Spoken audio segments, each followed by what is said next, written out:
ఈరోజు మన మెదక్ జిల్లాలో ఇరిగేషన్ అడ్వైజరీ బోర్డ్ మీటింగ్ జరుగుతూ ఉంటే ఆ మీటింగ్కి రావడం జరిగింది.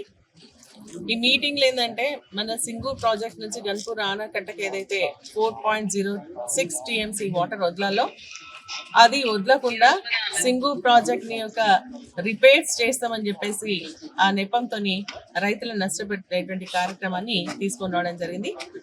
మరి మేము తప్పకుండా దాన్ని అపోజ్ చేసి మీటింగ్ ని బాయ్కాట్ చేసి రావడం జరిగింది. ఎందుకంటే ఈరోజు రైతులు మనకు సింగూర్ ప్రాజెక్ట్ ముఖ్యమే, ఎందుకంటే అది దాని ద్వారానే మన రైతులందరికీ ఒక కల్పదరులాగా ఇరిగేషన్ కి సంబంధించి వ్యవసాయం చేసుకుంటూ రైతులందరూ కూడా ఆర్థికంగా బలపడతా ఉన్నారు.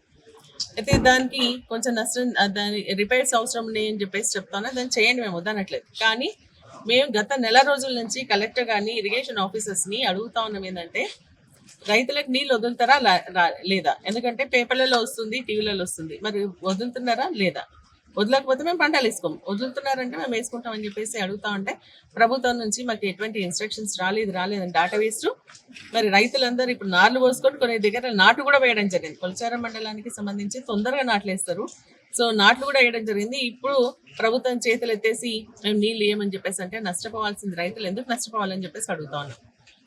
మరి ప్రభుత్వం ముందు నిర్ణయం తీసుకోవాలి కదా, ఇయ్యాలా వద్దా అని చెప్పేసి.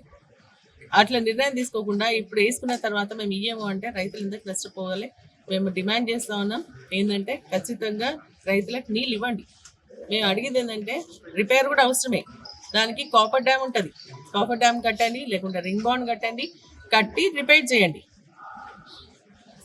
మంచి 16.5 టీఎంసీ వాటర్ ఉంది, దాంట్లో 520 మీటర్ లెవెల్ మెయింటైన్ చేస్తారు ఇప్పుడు కూడా. సో 520 మీటర్ లెవెల్ నుండి రైతులకు నీళ్ళు ఇచ్చేటువంటి అవకాశం ఉన్నా కూడా దాన్ని వృధాగా 8 టీఎంసీలు నీళ్ళు వదిలేస్తారంటారు వృధాగా. దానివల్ల రైతులకు ఏం లాభం అవుతుంది? దీనివల్ల ఏంటంటే ఇటు ఇరిగేషన్లో ఉన్నటువంటి రైతులకు నష్టం జరుగుతుంది, దాని కింద ఆనకట్టు ఉన్నటువంటి రైతులకు నష్టం జరుగుతుంది. అంతేకాకుండా మిషన్ దగ్గర నీళ్ళకు కూడా ఇబ్బంది అవుతుంది పొద్దున, ఎందుకంటే ఇంటేక్ వెల్స్ ఉన్నాయి దాంట్లో అన్ని. ఆ ఇంటేక్ వెల్స్కి నీళ్ళు సప్లై రాకపోతే మొత్తం సిస్టమ్ అంతా వృధా అవుతుంది, కొలాప్స్ అవుతుంది, వేల కోట్ల రూపాయలు నష్టం జరుగుతుంది. అదేవిధంగా ఏంటంటే మిషన్ దగ్గర నీళ్ళు వస్తున్నాయి కదా అని చెప్పేసి గ్రామాల్లో ఒక బోర్ లేదు, మోటార్ లేదు, పైప్ లైన్ లేవు, ఏం లేవు. ఆ మిషన్ భగీరథ బాటిల్ని మనము ట్యాంక్లోకి ఎక్కించుకొని దాని ద్వారా ఇంటింటికి నల్ల కనెక్షన్ ద్వారా సప్లై చేస్తున్నాం. సో అందుకని అది నష్టం జరుగుతుంది, ఇది నష్టం జరుగుతుంది. కాబట్టి ఆ రైతులకు సంబంధించి నీళ్ళు అంటే కాపర్ డ్యామ్ కట్టి, లేదు అంటే రిపేర్స్ చేయాలంటే మెల్లమెల్లగా ఫేజ్డ్ మేనర్గా నీళ్ళు వదులుకుంటూ రైతులకి ఈ పంటకు అవసరమైనటువంటి నీళ్ళు వదలండి. రెండోది, మూడో ఆప్షన్ ఏంటంటే ఇంకా ఎటువంటి క్రాప్స్ వేసుకోవడానికి వేసేయడానికి అవకాశం లేదు. ఆల్రెడీ ఇప్పుడు కొంతమంది రైతులు కూడా వేసేసుకున్నారు. కాబట్టి రైతులకు ఎకరాకి 25,000 రూపాయలు చొప్పున నష్టపరిహారం అని చెప్పి మేము గవర్నమెంట్ డిమాండ్ చేస్తూ మరి బాయ్కాట్ చేసి బయటికి రావడం జరిగిందని చెప్పేసి తెలియజేస్తాను. కాబట్టి రైతులకు నష్టం చేశారు. ఇంతకుముందు మన లాస్ట్ టైం బాగా వర్షాలు పడి పంట మునిగిపోతే ఇంతవరకు కూడా నష్టపరిహారం వేయలేదు రైతులకు. మళ్ళీ ఇప్పుడు క్రాప్ కి సంబంధించి లాస్ట్ టైం మొత్తం రైతులకు ఆర్థికంగా ఇబ్బంది పడ్డారు. బోనస్ వేయలేదు, సరిగా కొనుగోలు చేసినటువంటి పైసలు కూడా సరిగా రాలేదు.